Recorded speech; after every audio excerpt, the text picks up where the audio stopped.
Hello everyone, this video is about PTE core listening and it's about multiple choice, multiple answers and multiple choice, single answer. So when we talk about this multiple choice, multiple answers, okay, let's take this task first. This may look easy because it's just multiple choice question, but don't be fooled. It's actually one of the trickiest tasks in PD core listening section because more than one answer can be correct. And yes, there's negative marking too. And let me tell you how it works. First, you will listen to a recording that lasts 50 to 90 seconds. It could be an interview, a lecture, a discussion, or even presentation. Once the audio finishes, you will see several answer choices. And your job is to select all the correct answers based on what you heard. It sounds simple, right? Well, the challenge is that some answer options are designed to confuse you. They may contain words you heard in the recording, but but they don't actually match what the speaker meant. That's why you need to listen for meaning, not just familiar words. And because of negative marking, you have to avoid selecting an option unless you are reasonably confident it's correct. Okay? So, what exactly this task testing is the critical listening. Okay, it's testing your ability to understand important details, key points, supporting information, and sometimes even implied meaning. In other words, the exam wants to know whether you are really understanding the speaker, not just hearing English. So, if you want to do well in this task, remember, so if you want to do well in this task, you have to remember these three things. Listen for the main idea first. Once you know the overall topic, then it would be much easier to follow the speaker points. Correct?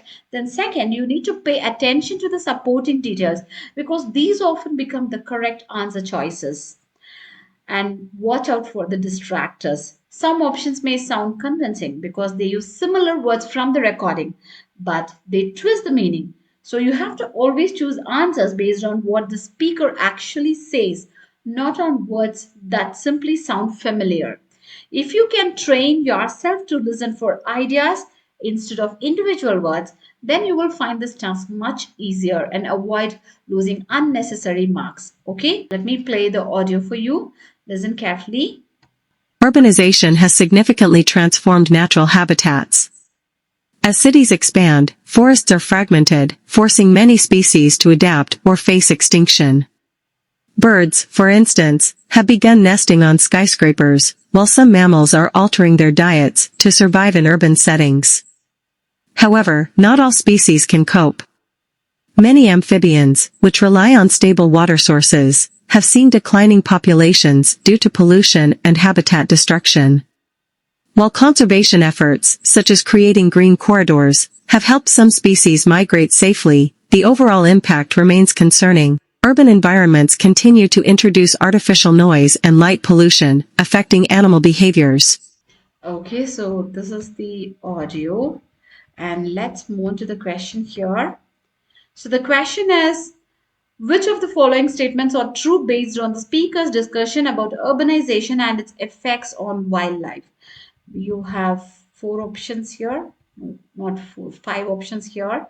Urbanization has led to the fragmentation of forests. Birds have stopped nesting in cities. Some mammals have adapted their diets in urban areas. Amphibians have benefited from urbanization. Light pollution affects animal behavior. Remember, more than one options are correct, right?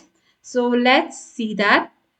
First option is correct because the speaker clearly states that forests are becoming fragmented, meaning large forest areas are being broken into smaller sections. So this directly supports the idea that habitat fragmentation is occurring, correct? And option B is incorrect because the lecture explains that many birds are actually adapting to urban environments.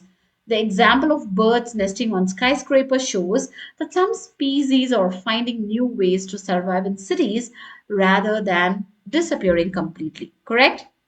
And option C is again correct because the speaker specifically mentioned that some mammals are changing or altering their diets in order to survive in changing environments. Okay. And option D, again, incorrect because the speaker says that amphibians have been negatively affected by environmental changes. So there is no indication that they have been benefited. Instead, they are described as one of the groups facing serious challenges. And option E is correct again because the lecture explicitly refers to the light pollution affecting animal behavior. Correct? So remember to train yourself to listen for direct evidence before selecting an answer. Now let's move on to the next segment, multiple choice single answer.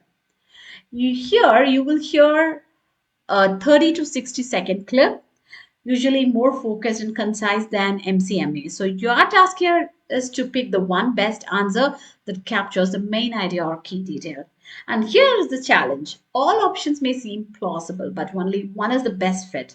So we have to focus here on identifying the central theme. Okay. So you need to focus on the speaker's main argument rather than getting lost in details.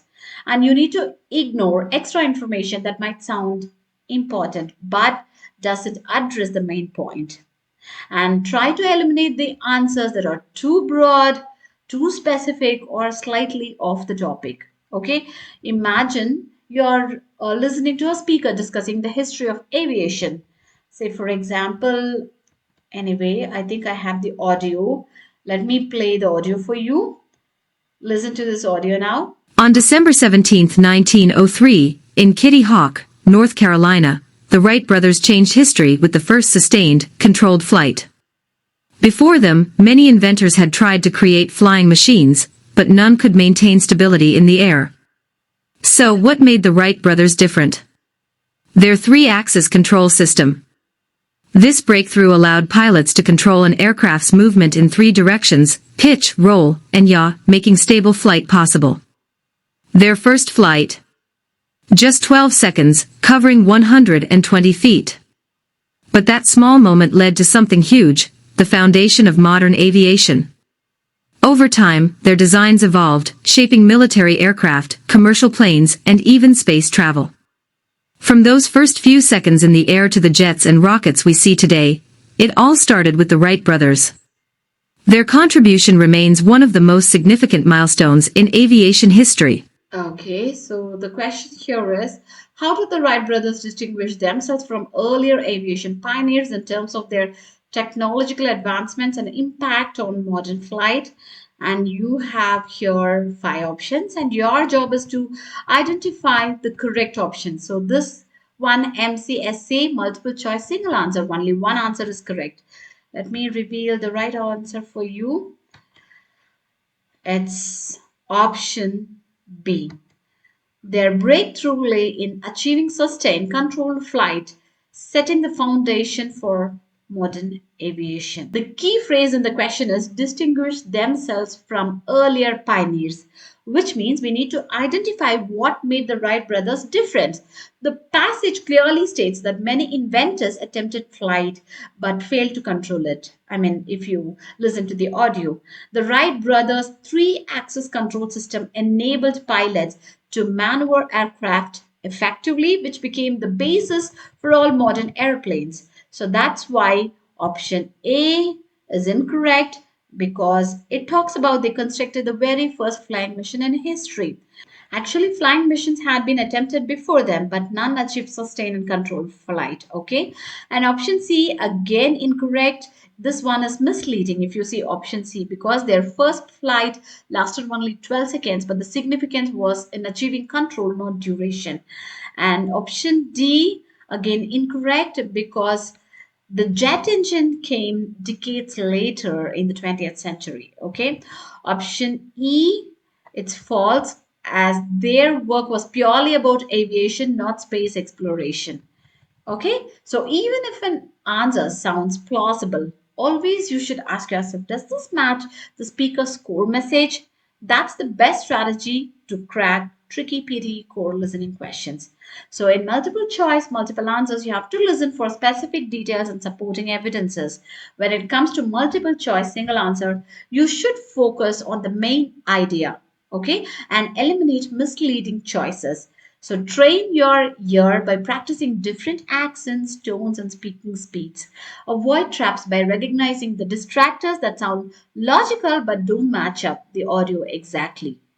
Got it? So that's all for today's video. Kindly like, share, and subscribe for more PTE code tips. See you in the next video. Bye for now.